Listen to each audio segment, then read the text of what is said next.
You might wonder what in the heck I'm doing with this carnival stuff in the background. Stay tuned. You'll find out. Welcome to the show. Tired of the hype about living the dream? It's time for truth. This is the place for tools, power, and real talk so you can create the life you dream and deserve. Your ultimate life. Subscribe, share, create. You have infinite power. Welcome to Your Ultimate Life, the podcast that I created to help you live a life of purpose, prosperity, and joy, like a life you really love. Maybe you have that. Like maybe you wake up every single day on fire with your life, loving it. I do. I absolutely do. And it's fun. And I didn't used to. In fact, I used to live so far from that, I couldn't even imagine that. And then the next stage was, well, I heard about people talking about that stuff and I thought they were liars. And then I was with some of them and it seemed like maybe they had something and I couldn't figure out what it was.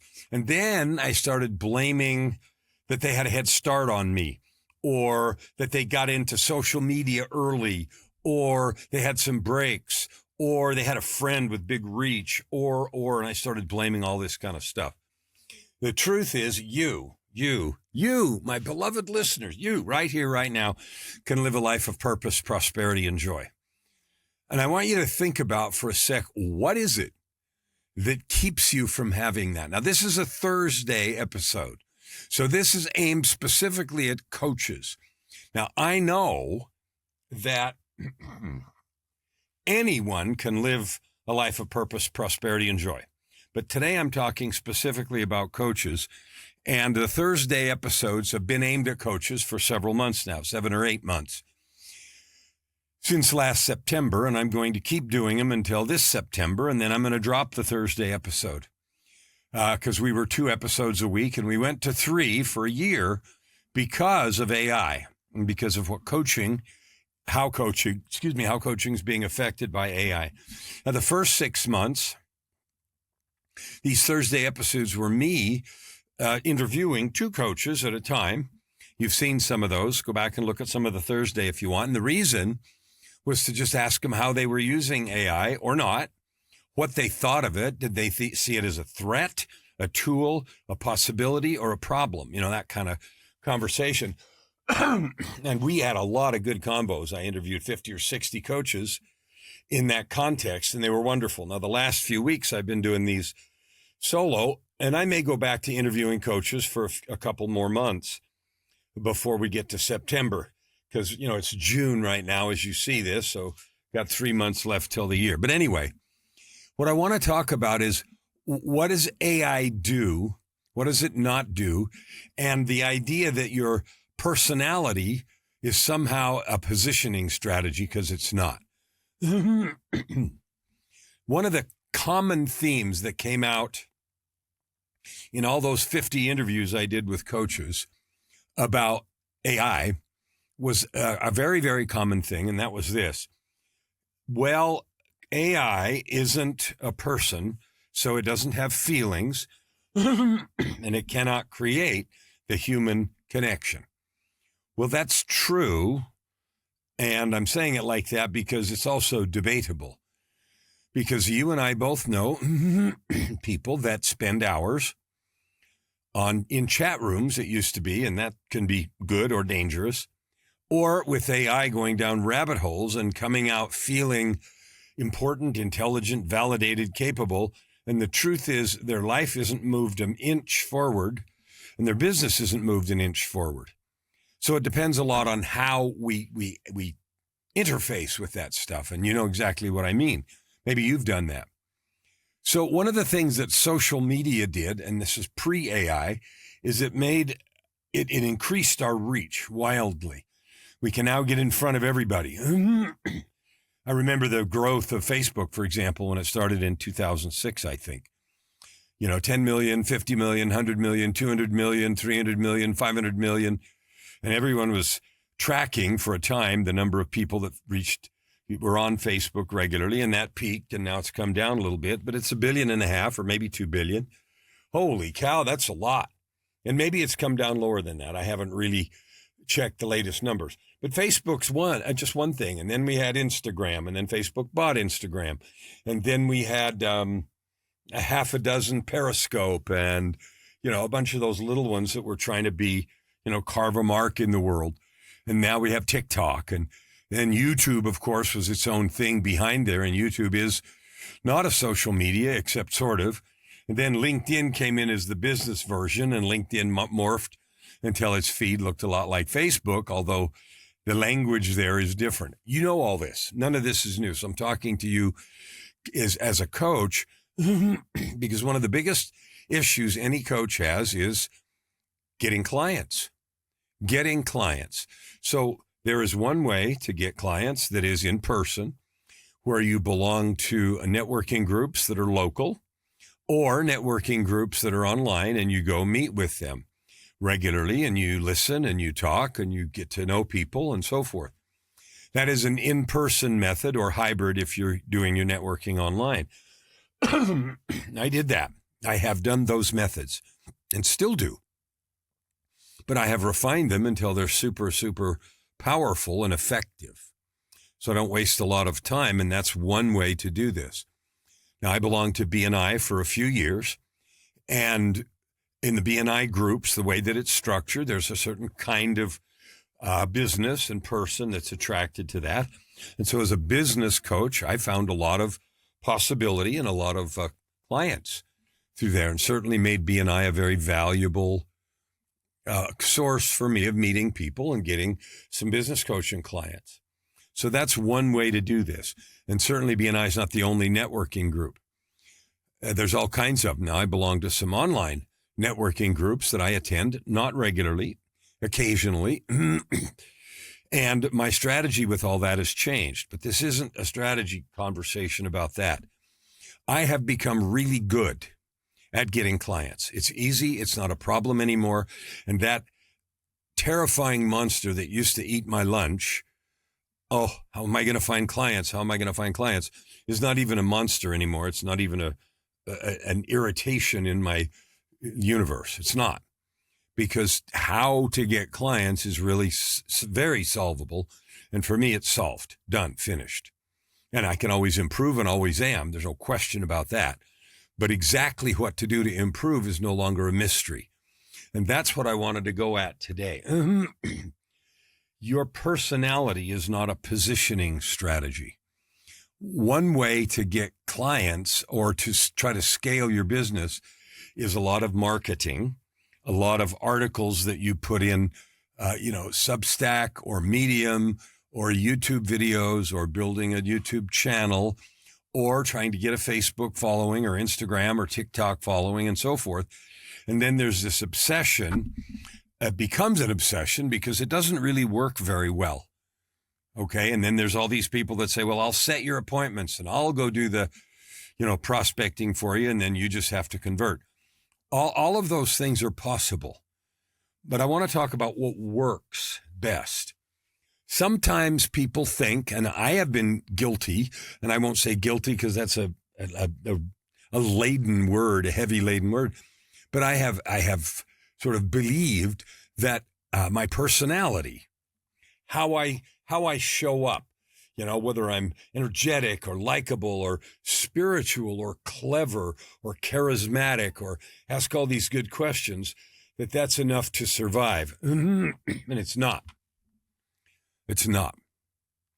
And I want to say that clearly, and you can get mad at me if you like. And there's nothing wrong with being likable. In fact, that helps. There's nothing wrong with being energetic. In fact, I live there. Energy all the time. Never without it. Spiritual, I'm very, very deeply spiritual. I don't know if I'm clever or not. That's not a thing I care about. Charismatic is something you can learn. I have become charismatic, but not because, I was born with that. No, that is a developable skill. So is energetic. So is spiritual. But it isn't a skill. So you see the internet today is still filled with people that are bragging about who they are, what they've accomplished. I'm rich, I'm wealthy. Used to be a huge fad, and now there's less of it. fast cars or cool cars or vacations or lifestyle stuff. Here I am skiing every day or climbing in the mountains and I'm living the dream. And that was the attraction. Doesn't work. Doesn't work because there's always the question of, yeah, but you have this, you have that, and I don't know. And I know coaches that have made a good living for several years doing that, but that is not the most fulfilling or the most lucrative way to run a business. So here's what I put these videos out, this podcast. I mean, I've been doing podcasts now. This is our 7th year and we're way in the 1100s, and I don't plan on stopping because it's a wonderful way to get a message into the marketplace. And this is the key. You can have a message that's going in the marketplace based on your personality, your ability to interview or ask good questions or even find cool people to talk to. And I have done and do all of that, but it is not the way I get clients. My business plan is 3 words: love, create, serve. Love you completely as you are in this moment here now with absolutely no judgment. Create space for imagination to blossom and creativity to explode, and then serve you fearlessly and in your highest and best interest. I never look for clients. I look for people to love, opportunities to serve, and problems to solve. And it's not based on my personality. In fact, I'm quite positive some people are repelled by my personality. I'll tell you a funny story. I was at a coaching event a number of years ago, pre-pandemic, so that'll tell you, probably 8 to 10 years ago. And during the break, breaks or lunch or dinner, whatever, you had conversations with people, right? And I had a conversation with a fellow, and it was a coaching conference, so you could pretty much bet that everybody there was a coach. And as we talked about coaching methodologies and, how we got where we were and how come we became coaches and about clients and all the rest. And, in the process of asking and answering questions, sometimes, it touched something that one or the other of us was excited about. But anyway, after a while, the fellow said to me, "Man, I am so glad you are not my coach." And at first I felt like punched, like, holy cow, what did I do? Did I bite his, sandwich or something? And then later I realized that I was grateful for that because that meant, and I hadn't been, at least I didn't think I was doing anything weird or whatever. I was just being Kellan, right? What I realized is what a blessing, because I had been authentic to who I am and how I talk and interact and listen and everything else in a way that allowed him to say, "I am glad you are not my coach." And I was grateful for that because just like that, in conversation, people now regularly say, "I want you to be my coach. What you're telling me, I need to hear. I haven't heard this. I need to hear that." People to love, opportunities to serve, and problems to solve. All right. So I want to lay that as groundwork because I want to talk about the idea of personality. Okay. Now, personality matters.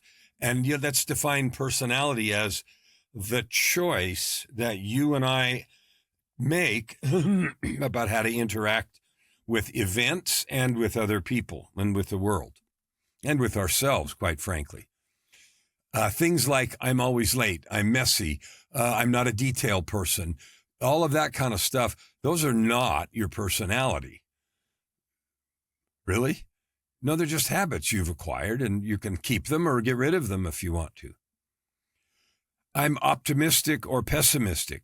I always think there's a way through, or I always assume there are going to be a bunch of problems. That is an acquired taste. Incidentally, if you choose to be optimistic, you live longer. The statistics show that people that look at glass half full kind of stuff create a different set of neurotransmitters in the body that increases longevity, intelligence, enjoyment, and everything in the world that we think we want that comes with your ultimate life. So here's some truths. A lot of coaches try to build a business on being liked. That's a failure. It's not a positioning strategy, and it's being warm is not a differentiator for coaching results. I want you to think about sports coaches or music coaches or stage coaches or voice coaches or acting coaches or business coaches that you know. Some are warm and some are not. Okay? Some are direct and clear, and others are a little more subtle in how they do things. That's a choice about how you or I show up in the world. How you act is going to attract some clients and repel others. Here's the key, and I want you to hear this really carefully. Choosing who you are and acting in complete congruence with that is the way to get the most effect out of your work as a coach and to attract the clients that you know you want to work with. Because if you have to put on a jacket of some kind, the warm jacket, the fuzzy jacket, or the clinical jacket, or the whatever, if you have to do that, your coaching won't be fulfilling and you won't be able to sustain it. The truth of a good coach is you are what you present, you are who you say you are, and you act that way all the time. And you know what's fun about that? You don't ever have to pretend. You don't ever have to think about who you're trying to be. Now, I'm going to put a big caveat around that, because if you notice in yourself that you tend to interrupt, that you tend to think you have the answer to things, and that you're right and you just know people will be okay if they listen to you, you may find that that's how you are right now, and you may find, in fact, I think you will, that that's wildly ineffective as a coach, because that choice of behavior, and I'm avoiding the word personality on purpose, because a personality is a construct. It's an accumulation of behaviors that we've adopted. That's all it is. It is an accumulation of behaviors that we have adopted and allowed to remain. That is your personality. So if you have certain characteristics and you find that they're not very effective for many people, then you may say, you know what? I don't want to be that. I don't want to be the person who interrupts because they think they know the answer.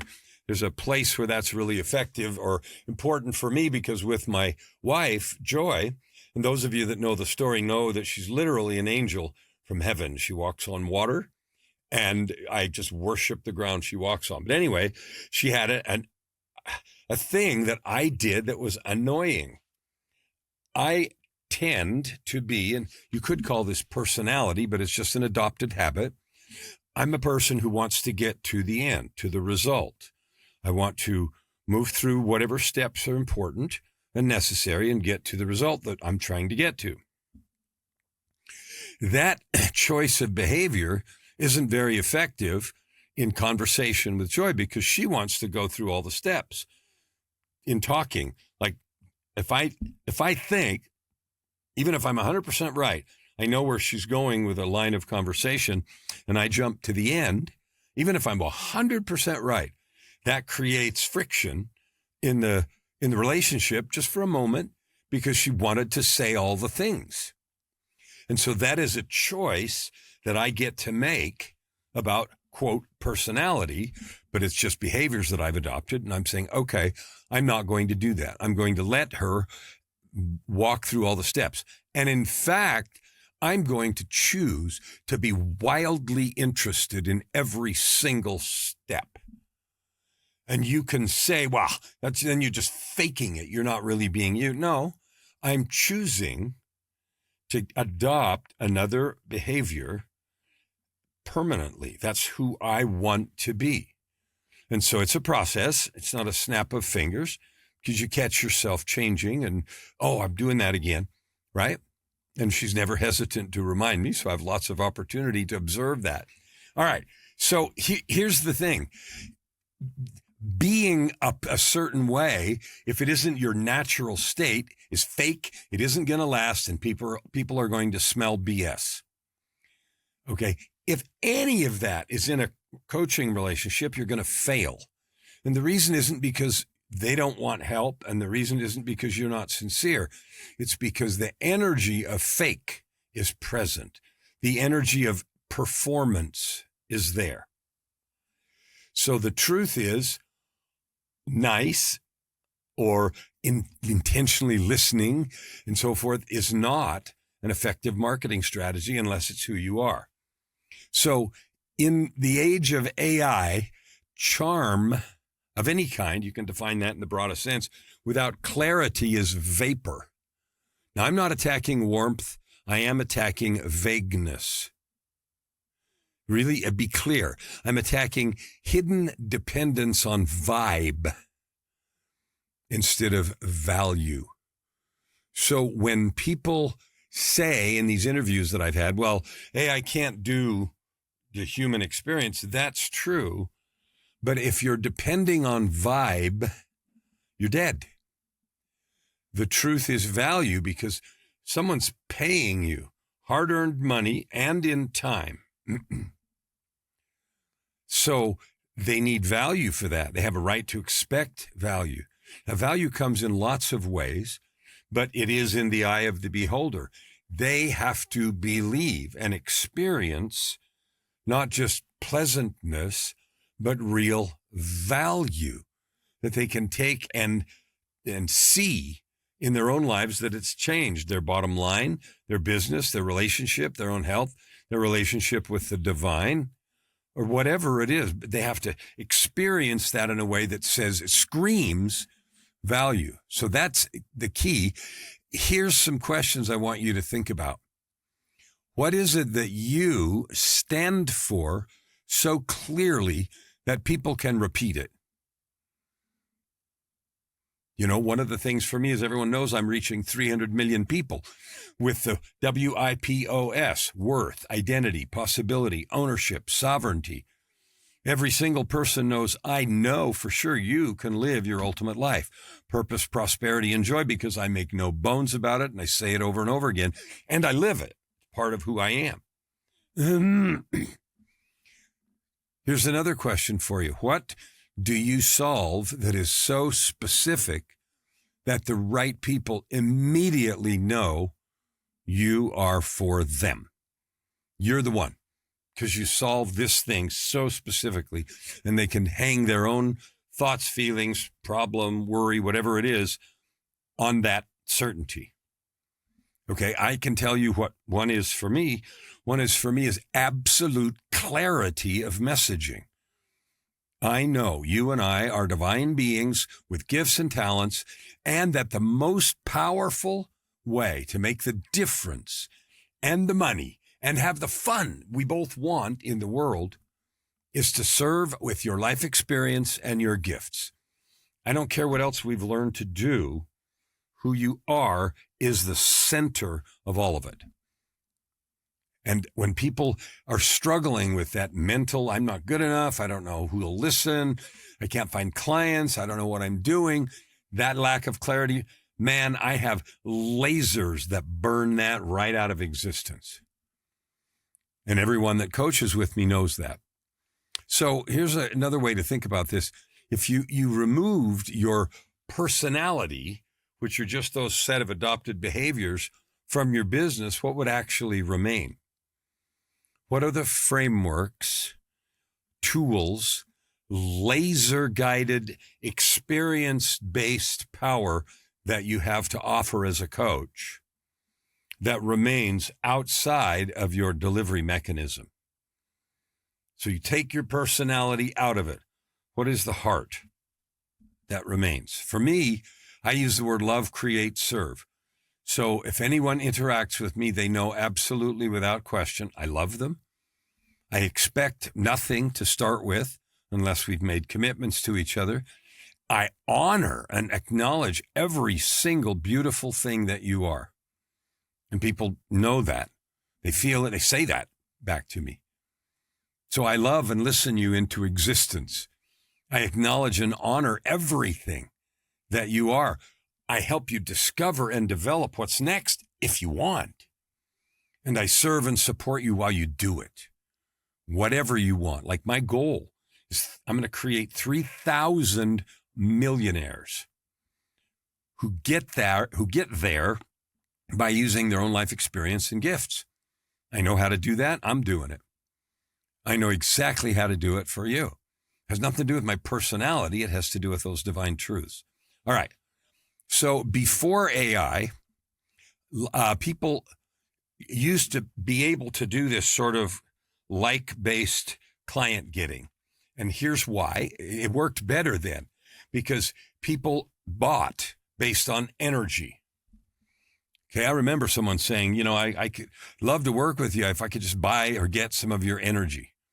They used to buy based on I like them. Now, I'm not saying those things aren't important. No, like, and trust still rules. People bought based on hope. Now, this is a gigantic one. People would buy you as a coach based on hoping you would be able to help them. That's no longer true, and it's no longer enough. They sometimes bought because they had access to a smart, nice, motivating person. Now, if that scares the crap out of you because I said used to, hear it, because that hook for selling coaching is disappearing. All of that still matters some. Being a smart, nice, motivating person is cool. But it is the small leftover piece. It's not the sauce.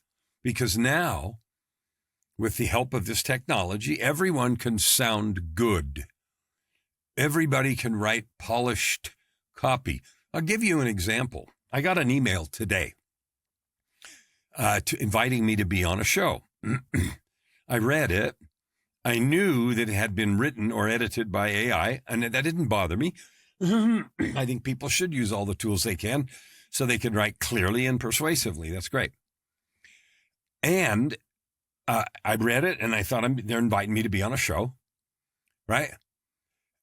And based on the language alone, in another world, the world of 5 years ago, I would have been pulled. Ooh, wow, this sounds really good. I better check this out. I gave it to Joy. She did a little work with AI and found out very quickly what the show is, how big it isn't or is. I'm not passing any judgment. She was doing that research, but laying there in bed in 5 minutes, she knew if it had a listen note score, what percentage it ranked, and everything about it in 2 seconds. And so the fact that the language was really good in the invitation mattered for nothing at all, because it was the substance we were looking at. And we're going to pursue it, okay, but tentatively, because some of the things we got back were mixed. And I'm not saying anything's wrong, but my point is, with this tool, anybody and everybody can sound polished, professional, persuasive, even deep sounding posts. I see them all the time on Facebook, these big, long, thoughtful, powerful posts written by somebody, and some of the somebodies I actually personally know. And I realize they had help writing them, which is great. But the fact that they have a tool that the fact that you have a tool that helps you sound clear, focused, powerful, results-driven, doesn't mean that's the truth of your own life. So I want you to hear that. That tool allows everybody to sound that way. So the internet before rewarded personality. The AI revolution is forcing precision. Precision as result.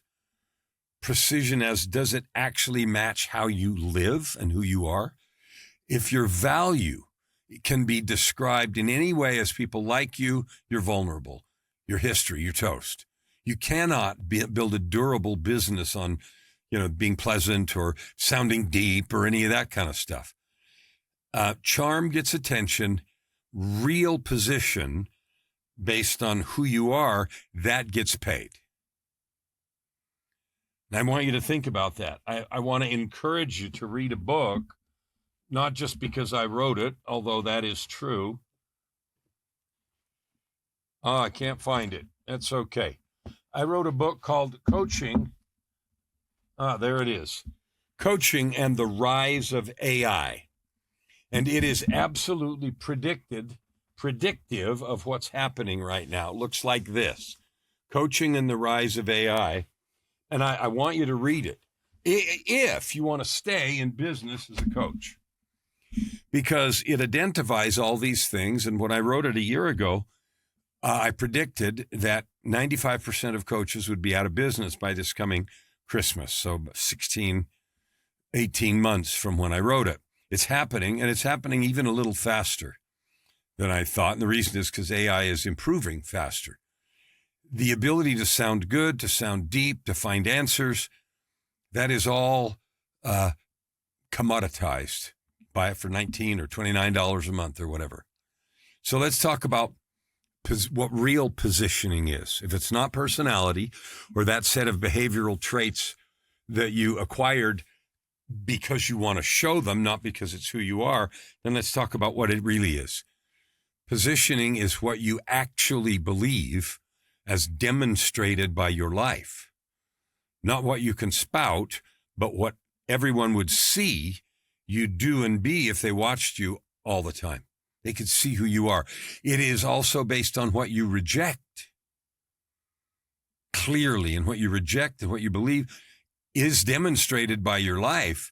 And so that clarity and ability for people to see exactly who you are is what does create positioning.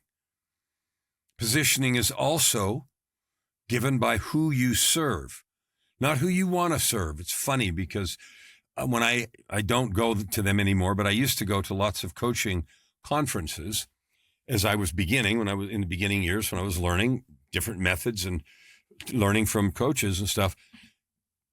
Over and over again, I would hear people say, well, I coach CEOs and leaders. And didn't know, but I would listen and ask questions and so forth. And what I found out is I want to coach CEOs and leaders because I think if I get one of them, they'll be able to pay me, and I'll quit hearing that I'd love to work with you, but I have no money problem. But the CEO of something or other and the leader, they must have money. So then I coach them. And when I would dig in and ask more about, and then it was out of pure curiosity, right?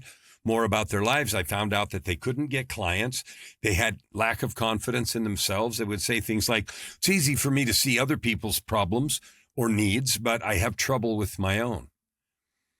Well, it is true that we don't know what we don't know, but it's also true that we can get help. And if you're not, me too, if we are not in a powerful coaching container that's 2 or 3 cuts above our own pay grade, then we're not serious about being a coach, because our, quote, personality is one of, I don't need coaching. Or the truth is, I'm not making enough money that I can afford a coach 2 or 3 grades above where I am. Holy moly. And then, as time went on and I'd hear people say, I coach leaders, CEOs, I would ask, well, have you been one?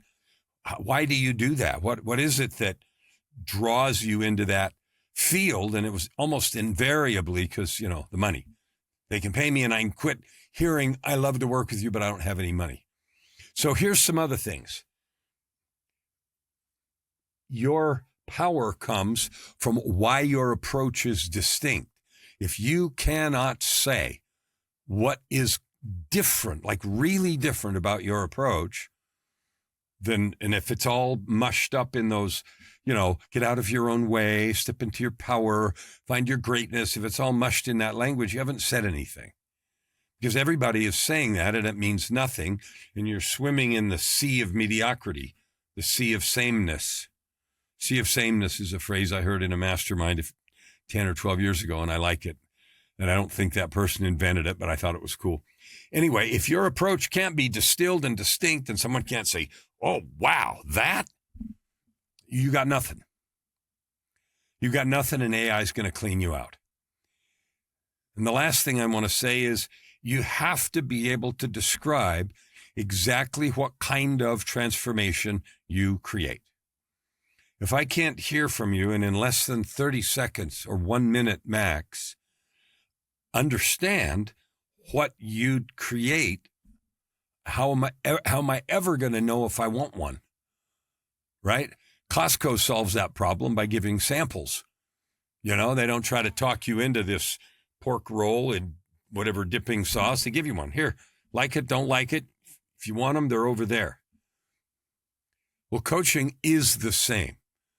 If someone cannot experience the truth of your transformation in a single conversation, and I don't mean 2 minutes, if you have a half an hour with someone, and they can't experience the truth of your transformation that you provide, you're not ready. You're coaching from false premises.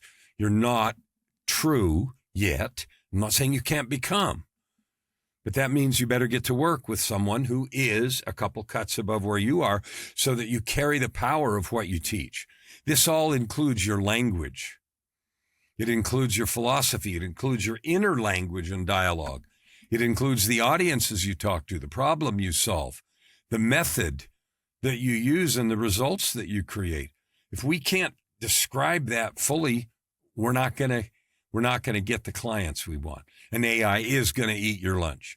Positioning is not a cool slogan or a color palette, or I help people become their best selves, or if your message, because the truth is, if your message could belong to anybody, then truthfully it belongs to nobody.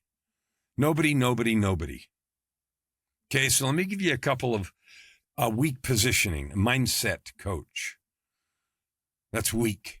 An empowerment coach, a transformation coach, a success coach. All of those used to get a little traction, but they're nothing now. Not because there's anything wrong with those words, because people may be seeking a mindset shift. Okay, but we have to be able to describe it in more clear and powerful language, because those lack power because they don't come with teeth. We have to be able to describe what we do with real teeth. Here's some questions for you. What do you oppose? I'll tell you one for mine. I oppose coaches who are coaching who do not have a coach or a coaching container.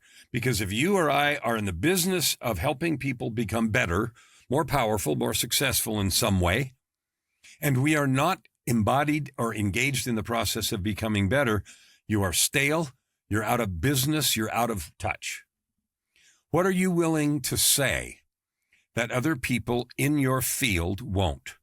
I want you to sit on this for a while, because what is it that you're really willing to say that other people won't say? Well, and here's the last one. This will burn your soul. What truth do you carry that cost you enough to really matter? That's an important question. I continue to see these ads on Facebook principally, but on other places. Be a life coach. Work from anywhere. Help people, blah, blah, blah. That is so nothing. That is so yesterday, yestermonth, yesteryear. Never should have happened in the first place. The truth that you carry has to have cost you in blood and sweat and tears. If that's not true, you got nothing to sell. So here's some reasons coaches avoid sharp positioning like I just talked about. And this is emotional, okay? But here's why. I have been there. I'm not saying this I'm saying those guys. I was this until I learned what I've been sharing with you. Okay, I wanted people to like me. If they didn't like me, I couldn't imagine they'd hire me. Okay, they don't want to lose audience, so I need to be broad enough so that maybe anybody here would think I'm for them. They're afraid of totally narrowing and nailing to the wall the people they really can help with the thing that has cost them the most. They're not sure enough. Are you sure enough of your own truth so you're bulletproof and can stand in the fire? You're still borrowing language. If you're borrowing phrases and language and things from others that you haven't fought and bled for, it's not going to work. AI is going to eat your lunch.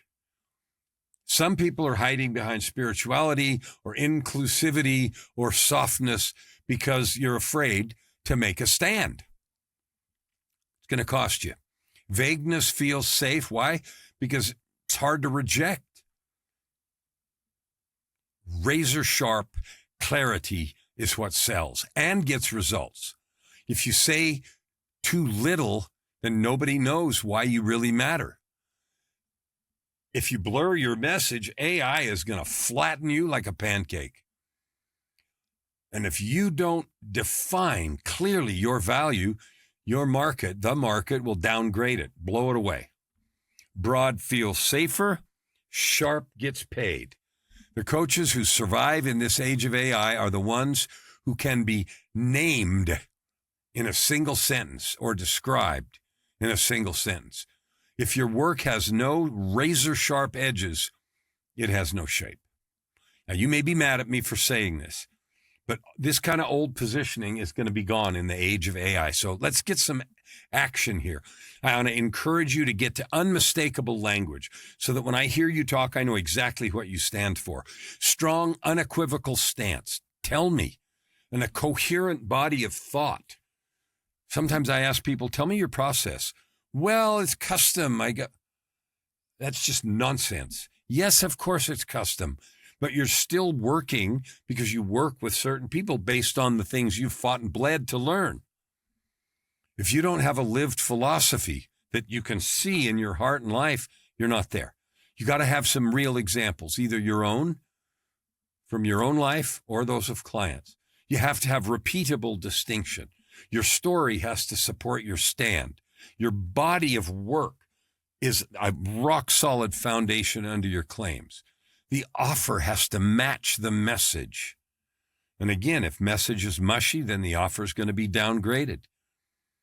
Your client or potential client has got to feel that they fit in 1 second. So you don't need to become louder. You have to become clearer. You don't need more followers. You need a sharper position. I want you to hold on to that because that's gold right there. You don't need people to generally recognize you. You need the exact right people to instantly know you're speaking their language. I want you to win. I'm telling you what I've learned with my own blood, sweat, and tears over now 19 years, doing my own work, getting ready to, and practicing as a coach. Your personality may get you attention. Your position is what creates authority. So build that. Thanks for being here with me today. If I can help you, let me know, because right up here, yourultimatelifepodcast.com, yourultimatelifepodcast.com, there's a contact form. So if you have a story you'd like to share as a guest, I want to hear from you. If you'd like some help filling your coaching practice to the brim, because coaches are needed more now than ever, not less, but only the kind that I have described. Again, yourultimatelifepodcast.com. There's a contact form. Let's talk. I know that if you decide to, nothing can stop you from reaching and creating your ultimate life. Never hold back and you'll never ask why. Open your heart and this time around. Right here, right now. Your opportunity for massive growth is right in front of you. Every episode gives you practical tips and practices that will change everything. If you want to know more, go to KellanFlukigerMedia.com. If you want more free tools, go here, yourultimatelife.ca. Subscribe. Share. Stand with your heart in the sky and your feet on the ground.